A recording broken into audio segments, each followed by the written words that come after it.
Hello students, this is Dr. Mamta, your science teacher. Bachcho, today I am going to start your chapter Heredity and Evolution. This is a chapter in class 10th NCERT. So bachcho, let's start.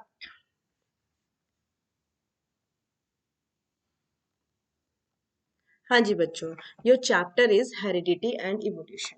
बच्चों सबसे पहले आपको basic समझने हैं कि हमारे chapter में actually है क्या। हमारी जो इतनी सारी टर्म्स आपके इस चैप्टर में आने वाली हैं, उन चीज़ों का पहले आपको मतलब समझना है।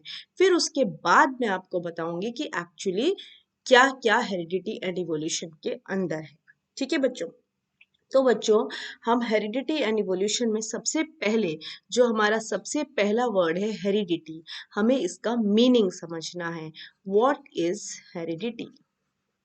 ठीक है बच्चों, सुना तो आपने बहुत कुछ होगा।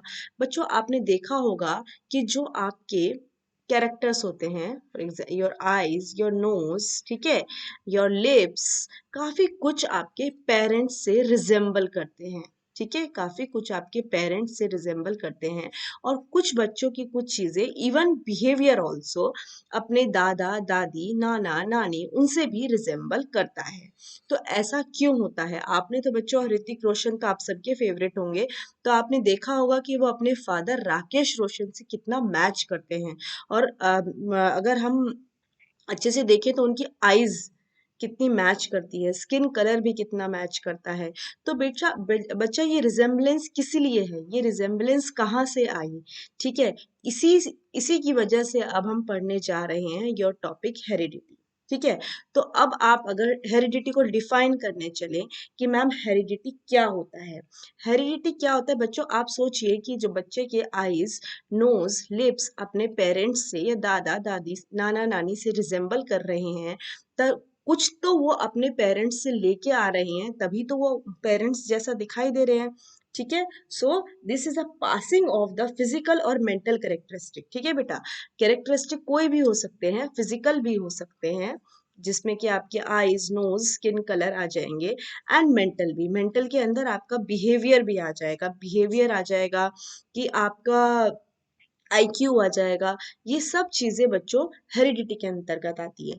तो ये जो कैरेक्टर्स होते हैं, जब एक जनरेशन से दूसरी जनरेशन में ट्रांसफर होते हैं, तो उसी को हम हेरिडिटी कहते हैं। ठीक है, तो अगर मैं सिंपल टर्म्स में आपको बताने की कोशिश करूं, the passing of the physical और mental characteristics genetically from one generation to another. ठीक है, दिस इज कॉल्ड हेरिडिटी। एक जनरेशन से दूसरे जनरेशन में जब कैरेक्टर्स ट्रांसफर होते हैं, उसी को हम हेरिडिटी कहते हैं। तो आई गेस बच्चों, आपको हेरिडिटी का मतलब समझ आ गया होगा। तो फिर आपको बच्चों बहुत सारी चीजें आपके दिमाग में आ रही होंगी कि कैसे ऐसा हो सकता है, कि ऐसा क्या हो रहा है आपके बॉडी में का कौन सा हिस्सा आपका पेरेंट्स का ऐसा आया, ऐसा क्या हुआ कि आपके जो कैरेक्टर्स थे वो उनसे, अपने पेरेंट्स से मैच कर रहे हैं, है ना बच्चों। तो ये चीजें मैं आपको इस चैप्टर में समझाने की कोशिश करती हूँ। देखिए बच्चों, जो आपका हेरिडिटी का मैंने आपको मतलब बता दिया, ठीक है। इवोल्यूशन में आपको बाद में बताऊंगी, पहले आप हेरिडिटी वाला पार्ट अपना समझने की कोशिश कीजिए। बिल्कुल बेस से बच्चों लेके चलते हैं। जो आपकी बॉडी है, ठीक है, आपकी जो बॉडी है, ठीक है, उसमें कितनी सारी सेल्स हैं बच्चों, कितनी सारी सेल्स हैं। वे सेल्स मिल मिल के वे टिश्यूज बनाती हैं, है ना। टिश्यूज के बाद फिर आपके ऑर्गन्स बनते हैं, और ऑर्गन्स से आपके ऑर्गन सिस्टम बनता है। कितनी सारी सेल्स है बच्चों आपकी बॉडी में ना, है ना। ऑर्गन सिस्टम से पूरा ऑर्गेनिज्म बन जाता है ना। ये जो इतनी सारी चीजें बच्चों आपकी बॉडी में है ना, ये सारी चीजें ही क्या है, आपकी पूरी बॉडी में सेल्स है। और बहुत सारी सेल्स हैं। आपको पता होगा कि सेल क्या है, हमारी बॉडी की सबसे छोटी यूनिट है ना, सेल है। ठीक है, तो all sales comes from pre existing cells, मतलब जब हमारी जिंदगी की शुरुआत हुई थी, जब हम पैदा हुए थे, तब हम लोग क्या थे, सिंगल सेल थे। ठीक है, तो फिर क्या हुआ, मल्टीप्लिकेशन होता गया होता गया होता गया होता गया, और हम इतने बड़े ऑर्गेनिज्म बन गए। ठीक है, तो अब बात आती है कि बच्चों कैसे कैरेक्टर्स ट्रांसफर हुए पेरेंट्स से उनके बच्चों को। देखिए बच्चों, कुछ चीजें याद रखिए, जैसे ऑफस्प्रिंग। ऑफस्प्रिंग जो वर्ड होता है ये बच्चों के लिए यूज होता है, योर नेक्स्ट जनरेशन के लिए, ठीक है। या फिर उसे एक और वर्ड कहते हैं प्रोजिनी, ठीक है। तो या तो कह दीजिए प्रोजिनी ऑफ पेरेंट और offspring of parent, this is one and the same thing, ठीक है। तो ऐसा क्या हुआ कि कैरेक्टर्स ट्रांसफर हुए, ठीक है। तो बात समझने की कोशिश कीजिए कि हमारी पूरी बॉडी में दो तरीके की सेल होती है, ठीक है। एक तो सोमेटिक सेल्स होती है, सोमेटिक सेल्स मतलब नॉर्मल सेल्स, आपके आईज, नोज, हैंड, है ना। और एक होती है आपकी कैसी सेल्स, एक होती है आपकी सेक्स सेल्स, ठीक है।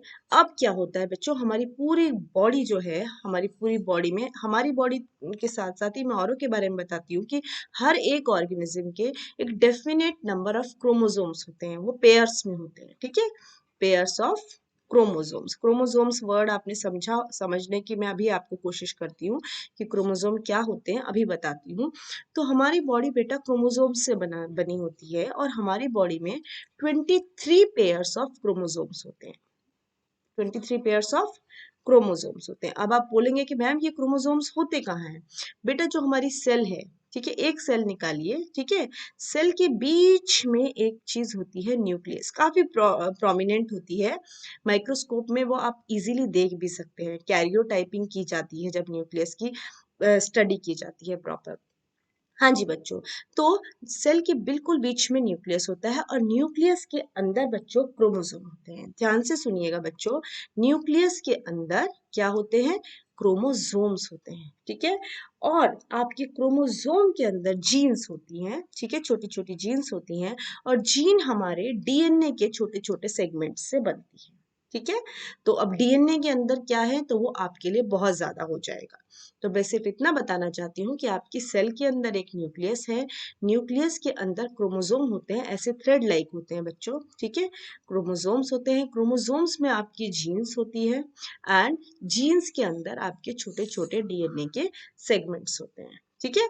तो याद रखिएगा, न्यूक्लियस, न्यूक्लियस, देन क्रोमोसोम्स, ठीक है, फिर then genes, then is DNA. आपने सुना भी होगा कि इसकी तो जीन्स में ही ऐसा है, मतलब इसके अनुवांशिक ही ये ऐसा है ना।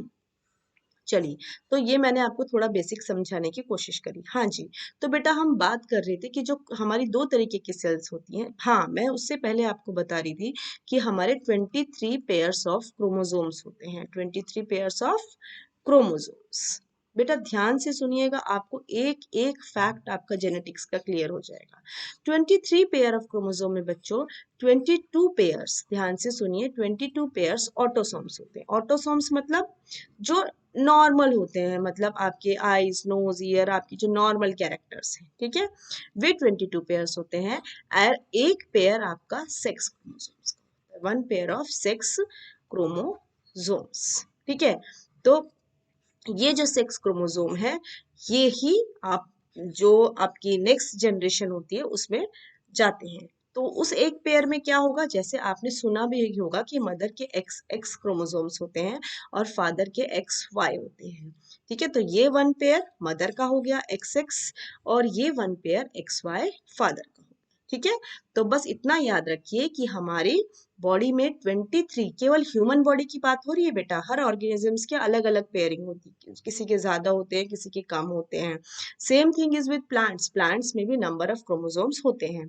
तो हमारे 23 पेयर्स है, कुल मिला के अगर हम कहें तो हमारे टोटल 46 क्रोमोसोम है, ठीक है। लेकिन पेयरिंग की बात करें तो हमारे 23 पेयर्स ऑफ क्रोमोसोम्स हैं, उसमें 22 ऑटोसोम्स होते हैं जो हमारी नॉर्मल सोमैटिक सेल्स बनाते हैं, मतलब सोमैटिक करेक्टर्स बनाते हैं।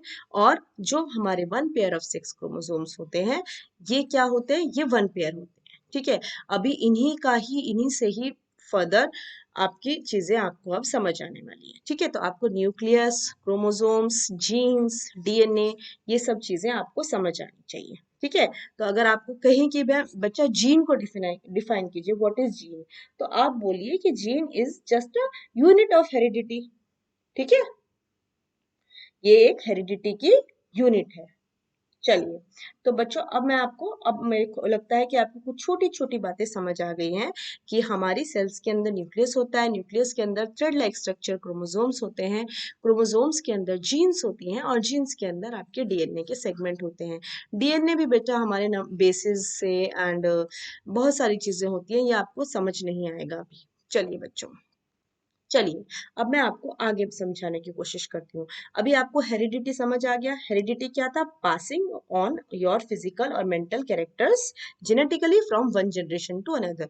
देखिए बच्चों, आप ध्यान से देखना, किसी के जो कान होते हैं ना बच्चों, पेरेंट्स के, तो ये देखिए, ये ईयर लोब ना नीचे ऐसे लटका हुआ होता है किसी का, ठीक है, किसी का तो अटैच्ड होता है और किसी का बिल्कुल अ, दूर होता है, ठीक है, ये भी एक जेनेटिक कैरेक्टर्स है, ठीक है, अटैच्ड ईयर लोब्स और फ्री ईयर लोब्स। हाँ, और किसी किसी की जो बेटा जो आपकी टंग है ना, आप इसे रोल करके देखिए, कुछ लोग उसको रोल कर पाएंगे, कुछ रोल नहीं कर पाएंगे, कुछ रोल कर पाएंगे, कुछ रोल नहीं कर पाएंगे, ये भी एक जेनेटिक कैरेक्टर है, ठीक है। तो ऐसे ही ऐसे बेटा बहुत सारे कैरेक्टर्स होते हैं, बहुत सारे कैरेक्टर्स होते हैं। हम सिर्फ वाइड लेवल पे आईज नोज को देखते हैं, उसके अलावा छोटी छोटी छोटी इंसान का बिहेवियर, चीजें जगह पर ना रखना या फिर उल्टी रीडिंग करना, कुछ भी, ये सारी चीजें जेनेटिकली ट्रांसफर होती हैं, ठीक है बच्चों। नाउ अब हम बात करते हैं व्हाट इज इनहेरिटेंस। एक मिनट बच्चों, मैं इरेज कर दूं। हाँ जी बच्चों, एक आपका बहुत इंपॉर्टेंट वर्ड आने वाला है, इनहेरिटेंस, ठीक है। इनहेरिटेंस से आप क्या समझते हैं? आप वर्ड को ही देखोगे तो ये क्या है? ट्रांसमिशन है, जस्ट ट्रांसमिशन है। जो कैरेक्टर्स हैं, जो क्वालिटीज हैं, वो जो ट्रांसफर हो रही है, दैट इज कॉल्ड इनहेरिटेंस, ठीक है। तो you can define it like that, the reception of genetic qualities by transmission from parent to offspring. Parent से ऑफस्प्रिंग में जो भी ट्रांसफर हो रहा है उसको हम कहते हैं कि इनहेरिट हो गया, ये कैरेक्टर क्या हो गया? इनहेरिट हो गया, ठीक है बच्चों। समझ आया इनहेरिटेंस का मतलब? तो इस क्लास में मैं आपको केवल बेटा आपके बेसिक बेसिक जो आपके टॉपिक्स हैं वो क्लियर करने की कोशिश करूंगी, ठीक है। अभी आपको इनहेरिटेंस समझ आ गया, तो अभी हाँ, एक चीज आपको मैं बता चुकी हूँ कि जो बच्चों को बोलते हैं प्रोजिनी या फिर ऑफस्प्रिंग, ऑफस्प्रिंग, ठीक है, याद रखिएगा। चिल्ड्रन, चाइल्ड या किड्स नहीं लिखेंगे आप, ठीक है, प्रोजिनी लिखेंगे या ऑफस्प्रिंग लिखेंगे जेनेटिक्स में, ठीक है। अब समझिए कि डोमिनेंट कैरेक्टर्स क्या होते हैं। डोमिनेंट, बेटा मेंडल नाम के एक साइंटिस्ट थे, उन्होंने उन्हीं को फादर ऑफ जेनेटिक्स कहा जाता है और उन्होंने ही काफी शुरुआत करी थी जेनेटिक्स की।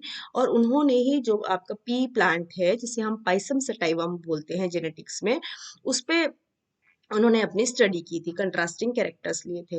अब बच्चों समझिए कि डोमिनेंट क्या होता है। डोमिनेंट वो होता है बेटो, आपको पता भी है कि कहा जाता है कि हमारे घर में मेरे दादाजी डोमिनेंट है, मेरी दादी जी डोमिनेंट है। तो डोमिनेंट का मतलब है कि जिसकी चलती है ना। तो इसीलिए जो भी कैरेक्टर है, जब भी कोई कैरेक्टर नेक्स्ट जनरेशन में आया, ठीक है, अभी मान लीजिए मैंने लिखा कि कैपिटल टी, ये कैपिटल टी क्यों लिखा, ये क्या चीजें हैं, मैं अभी बताती हूँ। बेटा ये ट्रेड्स होते हैं, ठीक है, अलील्स होती हैं, मैं आपको अलील्स भी आपको भी समझाऊंगी, पर अभी समझने की कोशिश कीजिए। मान लीजिए कैपिटल टी है, या कैपिटल टी स्मॉल टी है, या स्मॉल टी है, तीन चीजें हैं, ठीक है। तो ये कैरेक्टर्स हैं बच्चों। कैपिटल टी मतलब टॉल, कैपिटल टी मतलब आपका जो प्लांट है वो टॉल है, और स्मॉल टी मतलब जो आपका प्लांट है वो शॉर्ट है, ठीक है। तो डोमिनेंट का मतलब ये है कि रिसेसिव के प्रेजेंट होते हुए भी वो अपने आप को शो करेगा। मान लीजिए किसी के जीन में कैपिटल टी और स्मॉल टी है, उसकी हाइट की जीन्स में, लेकिन दोनों होते, अगर दोनों है तो वो बच्चा टॉल ही होगा, ठीक है, मतलब कि टॉल ही खुद को एक्सप्रेस करेगा। दिस इज कॉल्ड डोमिनेंस, ठीक है। और रिसेसिव वो होगा जो अपने आप को एक्सप्रेस नहीं कर पाएगा, ठीक है। तो जो खुद को एक्सप्रेस कर देता है in presence of recessive, obviously अकेला है तो खुद को एक्सप्रेस कर ही रहा है, लेकिन अगर जीन में रिसेसिव कैरेक्टर भी है, कैपिटल टी भी है और स्मॉल टी भी है, फिर भी वो टी ही, बच्चा टॉल ही होगा, ठीक है। समझने की कोशिश करिए, वो देखने में टॉल ही होगा बच्चा, लेकिन फिनोटिपिकली वो टॉल होगा। फिनोटिपिकली का मतलब क्या होता है बच्चों? कोई चीज बाहर से कैसी दिखाई दे रही है, ठीक है, फिनोटिपिकली देखने में कोई बाहर से कैसा है। और जीनोटिपिकली मतलब उनके जीन में क्या है, ये भी मैं आपको बताने वाली थी, पर अभी आ गया ये बात तो मैं इसलिए आपको समझा रही हूँ। तो आप ये कह सकते हैं कि इस बच्चे में या इस प्रोजिनी में, ये जो प्रोजिनी है, ये जो पर्टिकुलर प्रोजिनी है, इस प्रोजिनी में ये प्रोजिनी फिनोटिपिकली मतलब देखने में टॉल है, फिनोटिपिकली टॉल है, लेकिन जीनोटिपिकली ये टॉल भी है और शॉर्ट भी है। ठीक है, इसकी जीन्स में टॉलनेस और शॉर्टनेस के दोनों के कैरेक्टर्स है, बट देखने में वो बच्चा आपका टॉल है। तो वो टॉल इसीलिए है क्योंकि जो कैपिटल टी था, ये जो टॉलनेस थी, वो डोमिनेंट कैरेक्टर था। ठीक है, ये सिर्फ बच्चों में टॉलनेस की बात कर रही हूँ। इसके बाद सीड कलर, सीड का शेप, बहुत सारी चीजें हैं, बहुत सारे कैरेक्टर्स हैं जो हम डोमिनेंट और रिसेसिव में पढ़ेंगे। तो आपको डोमिनेंट और रिसेसिव मुझे लगता है कि समझ आ गया। डोमिनेंट वो होता है जो रिसेसिव की प्रेजेंस में खुद को एक्सप्रेस कर दे, वो डोमिनेंट होता है। और जो खुद को एक्सप्रेस नहीं कर पाता, वो रिसेसिव होता है। ठीक है, अब एक वर्ड आएगा आपका ट्रेट, ट्रेट्स। ठीक है, ये बच्चों ये वर्ड्स बड़े इंपॉर्टेंट है। ठीक है, तो कैरेक्टर्स का मतलब ही ट्रेट है, लेकिन हम जेनेटिक्स में कैरेक्टर्स को ट्रेट लिखते हैं। ठीक है, तो ट्रेट्स क्या है, अगर इसको आप डिफाइन करेंगे तो आप बोलेंगे अ डिस्टिंग्विशिंग क्वालिटी और कैरेक्टरिस्टिक और typically one belonging to one person, मतलब कोई भी ट्रेट है। For example, colour of your eyes, this is a trait. ठीक है, colour of your, colour of eyes is a trait. ठीक है, तो कोई भी कैरेक्टरिस्टिक है उसको हम जेनेटिक्स में ट्रेट बोलते हैं। ठीक है, तो मैंने आपको काफी सारी चीजें बता दी कि ट्रेट क्या होता है, ऑफस्प्रिंग क्या होता है ना, और जीन्स क्या होती हैं। ठीक है, प्रोजिनी क्या होता है ना, काफी चीजें मैंने आपको बता दी। ठीक है, अभी मैं आपको अब मैंने आपको बताया जीनोटाइप और फिनोटाइप, बेटा वो भी बहुत जरूरी है, क्योंकि जब हम रेशो निकालते हैं तो आपके क्वेश्चंस आते हैं, find genotypic and phenotypic ratio, है ना बच्चों। तो रेशो निकालने के लिए क्या होगा कि जैसे मान लीजिए, जस्ट अज्यूम कीजिए कि चार तरीके के ऑफस्प्रिंग है। मैं आपको टॉलनेस और शॉर्टनेस ही समझाऊंगी। मान लीजिए एक जीन है कैपिटल टी, कैपिटल टी। ठीक है, एक कैपिटल टी स्मॉल टी। ठीक है, एक स्मॉल टी, एक दूसरा भी स्मॉल टी। अब कोई आपसे कह दे एक और बच्चा बना लेते हैं बच्चों, कैपिटल टी स्मॉल टी ही कर लेते हैं। तो ये चार तरीके के बच्चे हैं, या यूं कह लीजिए ऑफस्प्रिंग है। ठीक है, अब कोई आपसे पूछने लग जाए कि इनका जीनोटिपिक और फिनोटिपिक रेशो बताओ, तो अगर हम जीनोटिपिक की बात करें तो यानी उसके जीन में क्या है। ठीक है, तो इसके जीन में तो टॉलनेस है, इसकी में भी टॉलनेस है। नहीं, जीन्स में तो केवल इसकी प्रॉपर टॉलनेस तो इसी के में है। ठीक है, लेकिन इसमें भी है और इसको में भी है। तो जीनोटिपिकली तीन में टॉलनेस है ना, तीन में टॉलनेस है। और शॉर्टनेस किस में है, शॉर्टनेस भी तीन में है, small T small T small T. ठीक है, तो टॉलनेस भी तीन में है और शॉर्टनेस भी तीन में है। ठीक है, तो हम बता सकते हैं कि जो टॉलनेस कितने में है और शॉर्टनेस किस में है। तो अगर देखा जाए इन सब में, तो जीनोटिपिकली तो तीन टॉल है और जीनोटिपिकली तीन शॉर्ट भी है। ठीक है, लेकिन अगर फिनोटिपिकली बात की जाए, मतलब वो जो चाइल्ड होगा वो देखने में कैसा होगा, तो देखिए आपका ये वाला, क्योंकि टी हमारा डोमिनेंट है, तो ये हमारा टॉल है। ठीक है, ये भी हमारा टॉल है क्योंकि टी डोमिनेंट है, कैपिटल टी, और ये भी हमारा टॉल है। ठीक है, तो फिर क्या हुआ, जो हमारा रेशो हुआ 3:1 हुआ, genotypic ratio, I am talk sorry phenotypic ratio, कि हमारा जो बच्चा है वो देखने में कैसा लगेगा। ठीक है, तो जीनोटिपिक रेशो तो क्या होगा कि तीन टॉल है और वन शॉर्ट है, फिनोटिपिक रेशो थोड़ी। ठीक है बच्चों, तो आप समझने की कोशिश कीजिए, जीनोटिपिकल रेशो उसको बोलते हैं जो जीन्स में होता है, और फिनोटिपिक वो होता है जो वो दिखाई देता है आपको बाहर से। ठीक है बच्चों, चलिए इसके बाद डोमिनेंट हो गया बच्चों, रिसेसिव हो गया, ट्रेट हो गया। तो मेरे ख्याल से मैंने आपके जीनोटाइप ले लिया, फिनोटाइप ले लिया।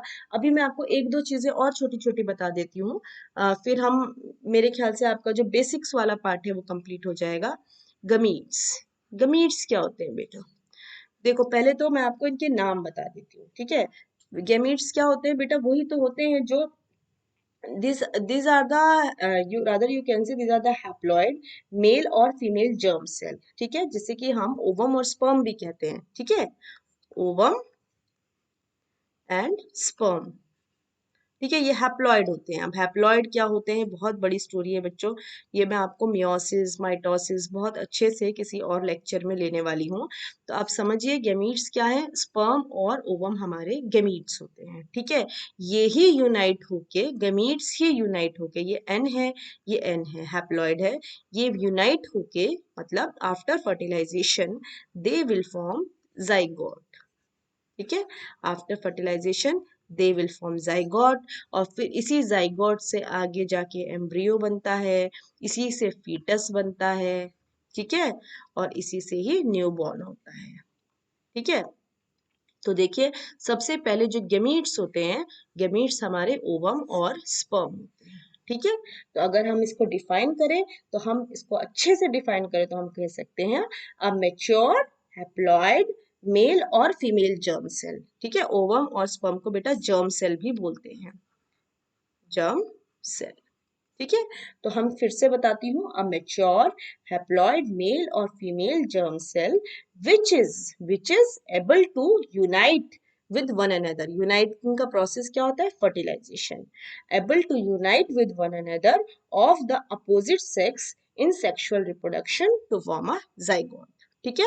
तो गमीट्स मिलके जाइगोट बनाते हैं, ठीक है, और जाइगोट से एम्ब्रियो बनता है, एम्ब्रियो से फीटस बनता है, और फीटस से ही जो नया बच्चा होता है वो बनता है, ठीक है। तो gametes are kind of germ cells, ठीक है, जो कि फीमेल में ओवम होती है और मेल में स्पर्म होती है। तो मेरे ख्याल से आपको दो चीजें और पता चल गई कि गमीट क्या होते हैं, ठीक है, और आपका ये क्या होता है, जाइगोट क्या होता है, एम्ब्रियो भी पता चल गया, ठीक है। चलिए, तो ये मैंने बच्चों कोशिश करी है कि आपको जेनेटिक्स के कुछ बेसिक्स बताऊं, ठीक है। चलिए मैं आपको कुछ स्लाइड्स दिखाती हूँ बच्चों, ये देखिए,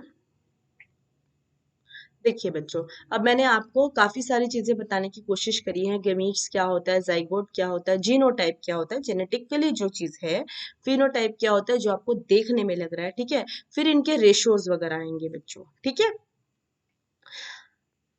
ये बेटा कुछ पार्ट्स मैं आपको नेक्स्ट लेक्चर में लूंगी। अभी देखिए बच्चों, मैं आपको थोड़ा सा समझाने की कोशिश करती हूँ, क्योंकि हमारे इस चैप्टर में हम प्लांट्स की कंटेक्स्ट में पढ़ रहे हैं, ठीक है। तो देखिए, ये एक टॉल प्लांट था, ध्यान से देखिएगा, और ये एक शॉर्ट प्लांट है, ठीक है, इन दोनों की क्रॉस ब्रीडिंग हुई, टॉल की शॉर्ट की। तो जो हमारी F1 जनरेशन, जो पहली जनरेशन होती है उसको बोलते हैं F1 जनरेशन, वो सारी की सारी टॉल आई। क्यों आई, जीनोटिपिकली हो सकता है इनमें कोई शॉर्टनेस भी हो, लेकिन क्योंकि टॉलनेस डोमिनेंट थी, मैंने आपको पहले भी बताया था, इसीलिए पहली जनरेशन में जो टॉलनेस हुई वो एक्सप्रेस हो गई, और वो दोनों प्लांट्स आपके ये बेटा जी, ये क्या कहते हैं कि कैरेक्टर्स एक्सप्रेस होना, ठीक है, कि टॉलनेस एक्सप्रेस हो गई नेक्स्ट जनरेशन में, ठीक है। तो एक टॉल प्लांट की एक शॉर्ट पी प्लांट की क्रॉस ब्रीडिंग हुई, और वो F1 जनरेशन में दोनों टॉल आए, ठीक है। अभी मैं इसके बेटा लिख के भी बताऊंगी आपको नेक्स्ट लेक्चर में, जब मैं इस चैप्टर का पूरा लेक्चर लूंगी। ये आपकी F1 जनरेशन हो गई। जब F1 जनरेशन में आपस में क्रॉसिंग कराई, मतलब इसको भी, ये भी टॉल था, ये भी टॉल था, तो बेटा अगली जनरेशन में हमने देखा कि एक शॉर्ट प्लांट आ गया। ये शॉर्ट कहाँ से आ गया, पेरेंट तो दोनों शॉर्ट थे, तो ये शॉर्ट कहाँ से आया, तो ये देखिए इसके दादाजी, ये इसके फादर थे, और ये इसके दादा दादी वॉटेवर, ठीक है। तो इसीलिए कहते हैं, कभी कभी आपने सुना होगा कि मम्मी पापा तो दोनों गोरे हैं, बच्चे का कलर थोड़ा सा डाउन कैसे हो गया, या फिर मम्मी पापा से तो इसके कैरेक्टर बिल्कुल मैच नहीं होते, ये तो बिल्कुल अपने दादाजी की तरह बिहेव करता है। तो this is the story behind this, ठीक है, कि जो कैरेक्टर इस जनरेशन में जीन्स में थे लेकिन एक्सप्रेस नहीं हुए, ठीक है, अगली जनरेशन में आके वो पिछली से पिछली जनरेशन को एक्सप्रेस कर रहा है, मतलब अपने पूर्वजों को भी एक्सप्रेस कर रहे हैं, ठीक है। तो काफी सारे कैरेक्टर्स ऐसे होते हैं कि जो हो सकता है आपके पेरेंट्स से ना आए, तो और वो आपके पीछे से आ रही हूँ, क्योंकि वो पेरेंट्स की जीन में थे पर पेरेंट्स की जीन में एक्सप्रेस नहीं हुए, ठीक है बच्चों। अभी मैं एक और लेक्चर लूंगी बच्चों इसी का ही। हाँ जी बच्चों, ये हैं कैरेक्टर्स जो मेंडल ने लिए थे। मेंडल ने पी को बेटा सेलेक्ट किया था, पाइसम सटाइवम को। इसके काफी सारे रीजन थे, क्योंकि बहुत जल्दी इसकी ग्रोथ हो जाती थी, जल्दी इसके प्लांट मिल जाते थे, ठीक है, तो जल्दी जल्दी मेंडल के काम हो जाते थे। तो उन्होंने 7 कैरेक्टर्स लिए थे बेटा, 7 कैरेक्टर्स पे स्टडी की थी। टॉलनेस, जो मैंने आपको एज ए एग्जाम्पल समझाया है, कैपिटल टी और स्मॉल टी लिखा था मैंने। और सीड का शेप, सीड का शेप राउंड है या रिंकल है, ठीक है। और सीड का कलर येलो है या ग्रीन है, ठीक है। ऊपर वाले बच्चों सब डोमिनेंट है, नीचे वाले सारे रिसेसिव है, ठीक है। डोमिनेंट मतलब वो खुद को एक्सप्रेस कर रहे हैं रिसेसिव के होते हुए भी, ठीक है। रिसेसिव है फिर भी वो खुद को एक्सप्रेस कर रहे हैं, ठीक है। नेक्स्ट इज सीड कोट का कलर, ग्रीन है तो डोमिनेंट है, व्हाइट है तो रिसेसिव है। नेक्स्ट इज पॉड का जो शेप है, वो इन्फ्लेटेड है या कंस्ट्रिक्टेड है। इन्फ्लेटेड है तो वो आपकी डोमिनेंट है, कंस्ट्रिक्टेड है तो वो आपकी रिसेसिव है। देन इज पॉड का कलर, ठीक है। पॉड का कलर अगर ग्रीन है तो डोमिनेंट है, आपने देखा होगा ज्यादातर मटर ग्रीन ही होते हैं, ठीक है। और येलो है तो वो रिसेसिव है, ठीक है। और फ्लावर की पोजीशन अगर वो एक्सियल है तो वो डोमिनेंट है, और वो टर्मिनल है तो वो रिसेसिव है, ठीक है। तो ये 7 कैरेक्टर्स मेंडल ने लिए थे अपने एक्सपेरिमेंट में, ठीक है बच्चों। 7 कंट्रास्टिंग कैरेक्टर बोलेंगे इसको बेटा, कंट्रास्टिंग कैरेक्टर इन्हीं को बोलते हैं। एक टॉल है एक शॉर्ट है, this is contrasting character. Round wrinkle contrasting character, yellow green contrasting character, ठीक है बच्चों। ये देखिए, इस पिक्चर में आपको और अच्छे से क्लियर हो जाएगा कि फ्लावर के कलर्स भी देखो बेटा इसमें ऐड हो गए हैं। कि पर्पल है फ्लावर, 2 तरीके के फ्लावर कलर थे, पर्पल और व्हाइट, ठीक है। फ्लावर की पोजीशन जो हमने अभी डिस्कस की थी, स्टेम की लेंथ शॉर्ट है या टॉल है, seed shape, seed colour, pod shape, pod colour, ठीक है। तो 7 characters, 7 traits rather you can say, जो मेंडल ने अपने एक्सपेरिमेंट में लिए थे। तो ठीक है बच्चों, फिर इसके बाद मेंडल ने अलग अलग तरीके के एक्सपेरिमेंट किए, जिससे ये प्रूव हुआ कि हो सकता है कि फर्स्ट जनरेशन में, हो सकता है कि फर्स्ट जनरेशन में कोई चीज एक्सप्रेस ना हो, लेकिन वो नेक्स्ट जनरेशन में एक्सप्रेस हो जाए, ठीक है। अभी मैं आपको एंड करते करते आपको छोटा सा बना के बता देती हूँ, थोड़ा सा आपको समझ आएगा। एक चीज और समझिए बच्चों, ये भी काफी इंपॉर्टेंट है, मोनो हाइब्रिड और डाई हाइब्रिड। पहले तो आपको नाम अगर आप देखेंगे ना तो बच्चों, उसी से ही आपको बहुत सारी चीजें समझ आ जाएगी, ठीक है। मोनो मतलब 1 एंड डाई मतलब 2। तो इसी से ही आपको काफी कुछ समझ आ जाएगा कि मोनो हाइब्रिड क्या होता है, डाई हाइब्रिड क्या होता है। तो बच्चों, मोनो हाइब्रिड क्या होता है बच्चों, कि जो कैरेक्टर्स हैं, जो एक ही टाइप की कैरेक्टर्स लिए हैं, तो दिस इज मोनोहाइब्रिड क्रॉस। मतलब हमने मान लीजिए केवल टॉलनेस को और मतलब हाइट को हमने एज अ कैरेक्टर लिया, केवल हमने हाइट को एज अ कैरेक्टर लिया, तो उसे हम बोलेंगे मोनोहाइब्रिड क्रॉस। और जिसमें हम 2 कैरेक्टर एक साथ लेके चल रहे हैं बच्चों, ठीक है। मान लीजिए कि हमने हाइट भी ले लिया और पॉड का कलर भी ले लिया, या फिर हमने हाइट भी ले ली और वो भी ले लिया, कोई भी कैरेक्टर ले लिया बच्चों, पोजीशन ऑफ फ्लावर ले लिया, कलर ऑफ फ्लावर ले लिया, कोई भी कैरेक्टर ले लिया, तो वो होगा हमारा डाई हाइब्रिड क्रॉस, ठीक है। तो इसको मैं आपको थोड़ा सा डिफाइन करना बता देती हूँ। मोनो हाइब्रिड क्रॉस को आप कैसे डिफाइन करेंगे? अ mono hybrid cross is a genetic mix between two individual who has a homozygous genotype. Homozygous genotype मतलब, होमोजाइगस जीनोटाइप मतलब समझे बच्चों? ये देखिए, जैसे कैपिटल टी है बेटा, दिस इज होमोजाइगस, ठीक है। और कैपिटल टी स्मॉल टी है तो मतलब हेटेरोजाइगस, ठीक है बेटा। होमो मतलब सेम, दोनों सेम है, दिस इज होमोजाइगस। और कैपिटल टी स्मॉल टी है तो दैट मीन्स हेटेरोजाइगस, ठीक है। तो who has homozygous genotype that have completely dominant or completely recessive allele which result in opposite phenotype for a certain genetic trait, ठीक है। और dihybrid में क्या हो जाएगा? It is a cross between two different genes, 2 तरीके के different genes में, that differ in their in two observe trait, ठीक है। तो टॉलनेस ले लीजिए, है ना, टॉलनेस शॉर्टनेस, या कह लीजिए कि हमने हाइट ले ली और सीड का कलर ले लिया, 2 कैरेक्टर ले लिए, तो उसे हम बोलेंगे डाइहाइब्रिड, ठीक है। और मोनोहाइब्रिड मतलब सेम, ठीक है। तो थोड़ा सा बच्चों मैं आपको समझाने की कोशिश करती हूँ, इसका मैं एक लेक्चर और लूंगी बेटा इस क्लास का, इस चैप्टर का, सॉरी। देखिए जैसे हमने कैपिटल टी एक पेरेंट कैपिटल टी था, मतलब पूरा टॉल था, ठीक है। फिनोटिपिकली भी टॉल, जीनोटिपिकली भी टॉल, आप देख सकते हैं पूरा कैपिटल टी है, तो यानी ये जो पेरेंट है ये देखने में भी टॉल है और इसकी जीन में भी टॉलनेस है, ठीक है। दूसरा पेरेंट मैंने ले लिया स्मॉल टी, ठीक है। ये फिनोटिपिकली देखने में भी छोटा है और इसकी जीन्स में भी शॉर्टनेस है, ठीक है। तो हम इसका सेग्रीगेशन करेंगे सबसे पहले। ये हो गया कैपिटल टी और ये हो गया स्मॉल टी। अब क्या होगा बेटा, इनकी क्रॉस हो, ये पेरेंट्स होते हैं, parent generation, this is parent, ठीक है। अब हम इनकी क्रॉसिंग कराएंगे, तो पहले इस वाले की इन दोनों से करा देते हैं क्रॉसिंग,